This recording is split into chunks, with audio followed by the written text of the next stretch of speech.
Rasa hati yang aku serukan, 7 harinya berganti bulan, buat aku terkilat.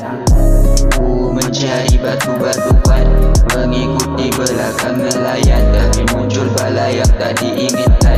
Satu susuk seperti bunian, bergerak tawa, sisik naga, jatuh ke alam bawah sedar. Ku diculik, masuk ke dasar alam biru yang gelap gelita. Bila karsa ku jumpa tiba-tiba, bila masa ku sumpah tiba hibah. Realiti yang dikata tak seindah harapan palsu yang diketengah. Jalan lurus ku tak nampak apa, air laut di bawah bertala. 7 lapis membawa petaka, 7 puteri jangan dikata. Buah pinang cuba belah lupa, menaklukkan insan lain dunia. Mayang diulik di suasana, mayang tak diulik kadaluarsa. Di laut biru ku tak nampak di mana hujung, semua satu. Dataran ombak yang melengkung, puteri ganjil kau jangan menyeru, takut nanti muncul di depanku.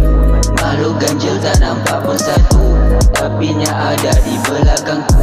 Puteri dua duduk bersua, berbaju serong kuning berselendang, bersubang gading di dua telinga. Dari jauh nampak sanggul sendang. Puteri 4 datang merapat, lalu sampai duduk dekat-dekat. Jantungku berdegup tak bertempat, seperti mahu menyampaikan hasrat. Puteri 6 buat ku bungkam, mengelilingi ku dah jadi seram.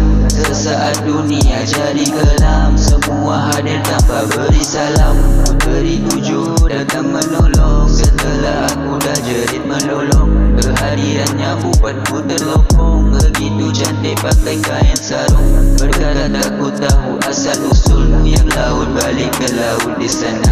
Biarkan ku balik ke tempat asalku, boleh mayang seperti sedia kala. Di laut biru